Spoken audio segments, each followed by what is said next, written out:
malam, salam sejahtera. Terima kasih karena bersama dengan saya di Nazilin Unity Channel. Akhirnya ini yang berlaku kepada Sanusi.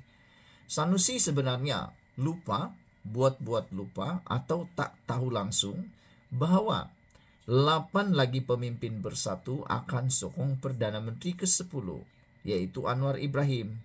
Ini yang Sanusi perlu tahu. Dia lupa 8 lagi pemimpin bersatu akan sokong Perdana Menteri ke-10. Datuk Seri Muhammad Sanusi Maknor perlu melupakan hasrat dan impian untuk menubuhkan kerajaan Mi segera. Demikian nasihat Ahli Majlis Kerja Tertinggi MKT UMNO Datuk Seri Dr. Muhammad Puad Zarkasi terhadap Menteri Besar Kedah itu. Hal itu menurut Muhammad Puad kerana kira-kira 8 lagi ahli parlimen Parti Pribumi Bersatu Malaysia Bersatu akan menyatakan sokongan terhadap kerajaan perpaduan dalam sidang parlimen bulan Februari ini. Katanya, perkara tersebut telah didedahkan oleh ahli parlimen Bukit Gantang, Datuk Syed Abu Hussein Hafiz Syed Abdul Fasal kemarin. Ahli parlimen Bukit Gantang, Syed Abu Hussein Hafiz mendedahkan 7 hingga 8 lagi ahli parlimen bersatu akan menyokong Anwar Ibrahim di sidang parlimen Februari nanti. Dakwaan Syed Abu Hussein diyakini benar. Sebelum itu, semasa bertemu kawan-kawan rapatnya, beliau maklum akan umum sokong Anwar di hari terakhir penggulungan belanjawan 2024. Katanya menerusi hantaran di Facebook hari ini. Kemarin, Syed Abu Hussein Hafiz mendakwa sekurang-kurangnya 8 ahli parlimen pembangkang akan menyatakan sokongan kepada Anwar selaku Perdana Menteri. Beliau berkata ahli parlimen terbabit dijangka mengisytiharkan sokongan berkenan pada sidang parlimen akan datang. Sebelum ini, Syed Abu Hussein menjadi wakil rakyat pembangkang kelima, menyatakan sokongan kepada kepimpinan Perdana Menteri selepas Zahari Kecik Jeli, Muhammad Azizi Abu Naim Guam Musang, Datuk Iskandar Zulkarnain Abdul Khalid Kuala Kangsar, serta Datuk Dr. Suhaili Abdul Rahman Labuan. Melihat kepada kenyataan Syed Abu Hussein Hafiz, Muhammad Puad berkata, beliau yakin bahawa dakwaan itu bukan rekaan. Cerita 7 hingga 8 ahli parlimen bersatu akan ikut jejak lama yang lain. 5 yang lain diyakini bukan rekaan. 7 nama yang beliau sebut di majlis tertutup itu memang munasabah, kata Muhammad Puad. Elok Sanusi lupakan hasrat untuk tubuh kerajaan Mi segera. Ikut saja cakap Presiden PAS Tan Sri Abdul Hadi Awang, iaitu PAS sanggup tunggu hingga pilihan raya umum ke-16, kata beliau lagi. Sanusi lupa bahawa 8 lagi pemimpin bersatu akan sokong Perdana Menteri ke-10 yaitu Anwar Ibrahim. Sekian dulu untuk kali ini. Jangan lupa tinggalkan komen anda, tekan butang subscribe. Malaysia kita punya, kita juga sama-sama cintai Malaysiaku. Bye-bye. Selamat malam, salam sejahtera. Terima kasih karena bersama dengan saya di Nazilin Unity Channel. Ini perkembangan terkini yang dinyatakan oleh SPRM yang pasti menggemparkan bekas Perdana Menteri Malaysia. Adakah dengan siasatan ini akan ada bakal menyusul mengikuti langkah Najib? Saudara-saudara sekalian, hari ini SPRM mendedahkan isu seleweng dana RM700 juta. SPRM sahkan akan panggil seorang bekas Perdana Menteri. Siapakah bekas Perdana Menteri yang dimaksudkan ini? Mungkin anda sudah boleh meneka mereka. Saudara-saudara sekalian, Ketua Pesuruh JAS SPRM, yaitu Azam Baki, mengesahkan seorang bekas Perdana Menteri dan bekas pegawainya akan dipanggil dalam masa terdekat untuk membantu siasatan susulan dakwaan penyelewengan dana kerajaan bernilai jutaan ringgit. Dia berkata demikian ketika ditanya pemberita sama ada Perdana Menteri ke-9 akan menjadi orang terakhir yang disiasat. Siasatan lebih kepada bagaimana dana kerajaan dibelanjakan dan syarikat-syarikat yang mendapat dana itu penting. Kami telah pun panggil syarikat-syarikat berkaitan, kata Azam Baki lagi. Mantan Perdana Menteri yang juga mantan pegawai-pegawai yang terdekat dengan dia akan turut dipanggil, kata Azam Baki lagi.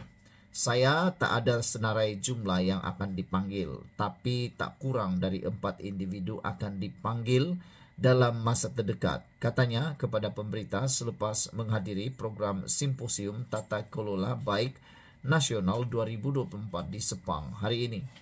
Kata beliau lagi, buat masa ini hanya seorang bekas Perdana Menteri dipanggil.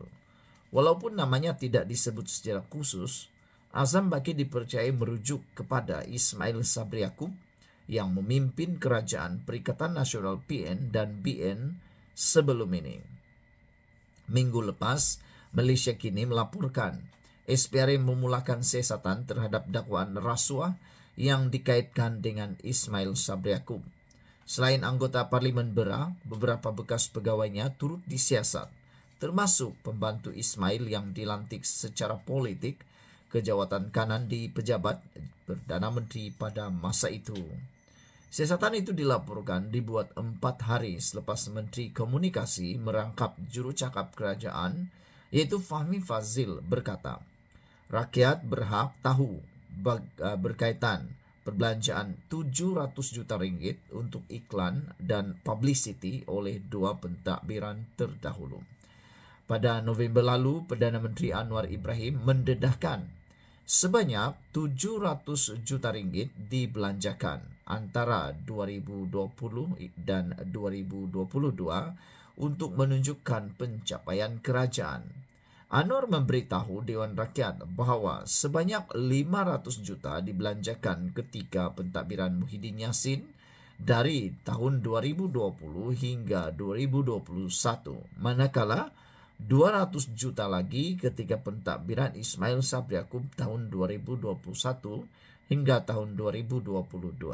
Ini menimbulkan reaksi netizen, kata mereka, Muhyiddin Yassin hanya berkuasa tidak lama tetapi telah pun membelanjakan 500 juta ringgit. Begitu juga dengan Ismail Sabri Yaakob, berkuasa sekejap saja tapi 200 juta ringgit telah dibelanjakan, kata netizen. Oleh sebab itulah netizen menyokong usul supaya siasatan dibuat di bawah Akta SPRM 2009 untuk isu ini. Sekian dulu untuk kali ini. Jangan lupa tinggalkan komen Anda, tekan butang subscribe. Kita jumpa lagi. Bye-bye. Selamat malam, salam sejahtera. Terima kasih karena bersama dengan saya di Nazilin Unity Channel. Ini berita paling malang untuk Perikatan Nasional bagi pembangkang. Disangkakan dengan langkah Dubai mereka dapat keistimewaan atau dapat habuan atau dapat faedah, manfaat. Rupa-rupanya apa yang mereka dapat selepas langkah Dubai tidak berjaya. Sudahlah tak berjaya, sudahlah gagal, sudahlah memalukan diri sendiri. Mereka pula kini menghadapi beberapa laporan polis yang pastinya akan mengheret kepada siasatan secara lebih mendalam dan detail kepada parti tersebut. Hari ini, setiausaha politik Anwar Ibrahim yaitu Samsul Iskandar membuat laporan polis mengadukan langkah Dubai ke polis. Ada ramai netizen yang memberikan komen dalam isu ini, kata mereka inilah langkah yang terbaik untuk menoktahkan, untuk mematikan langkah sumbang itu daripada terus berterusan dan berlanjutan mengelirukan rakyat, khususnya penyokong Perikatan Nasional. Kata mereka, langkah mengadukan langkah Dubai ini ke polis adalah tindakan yang terbaik sekali. Supaya kalau memang benar, kita akan ketahui kebenarannya. Setiausaha politik kanan Perdana Menteri Samsul Iskandar Muhammad Akin hari ini membuat laporan polis bagi membolehkan pihak berkuasa menyiasat gerakan untuk menjatuhkan kerajaan pimpinan Anwar Ibrahim. Samsul Iskandar berkata laporan itu dibuat bagi menamatkan spekulasi yang boleh mencetuskan keresahan rakyat serta memberi kesan kepada keyakinan pelabur. Jelasnya, pendedahan terbaru yang dibuat oleh Raja Petra Kamarudin jelas membuktikan wujud gerakan bersungguh-sungguh mahu menjatuhkan kerajaan meskipun mereka sedar ia tindakan sia-sia. Tambah Samsul lagi, dia yakin cubaan langkah Dubai itu didalangi beberapa ahli parlimen yang tidak bertanggung jawab dan sebenarnya memudaratkan demokrasi. Gerakan langkah Dubai ini jelas satu tindakan yang bukan saja mengganggu gugat sistem demokrasi berparlimen, malah sia-sia karena akta anti lompat parti yang telah diluluskan sekaligus menghalang sebarang usaha menukar Perdana Menteri dan kerajaan di pertengahan pentadbiran. Saya yakin gerakan ini telah dimulakan oleh beberapa ahli parlimen termasuk pemimpin pembangkang yang tidak bertanggung jawab. Tindakan mereka pada hakikatnya memudaratkan demokrasi berparlimen, menimbulkan keresahan dan mencetuskan ketentraman awam, kata beliau lagi. Cuma untuk mewujudkan ketidakstabilan politik yang boleh mengancamkan keselamatan negara ini, mesti digagalkan, katanya ketika ditemui di Ibu Pejabat Polis Daerah Putrajaya di Putrajaya hari ini. Sebelum ini, Perdana Menteri berkata dia enggan melayan dakwaan Sanusi. Kononnya Perikatan Nasional berjaya mengumpul sekitar 120 akuan bersumpah untuk menjatuhkan kerajaan. Tak apa, tak perlu komen, kata Anwar Ibrahim, karena beliau kata, saya banyak kerja, kata Anwar kepada pemberita pagi tadi.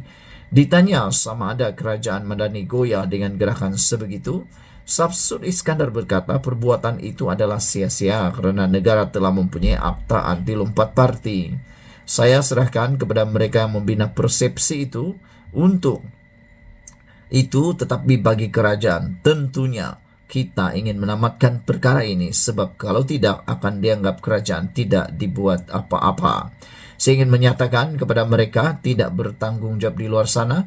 Malaysia ini ada undang-undang, ada peraturan dan perlembagaan persekutuan. Kita melalui episod ini pelbagai. Kita telah berikan penamatnya dan dengan undang-undang akta anti lompat parti, katanya lagi.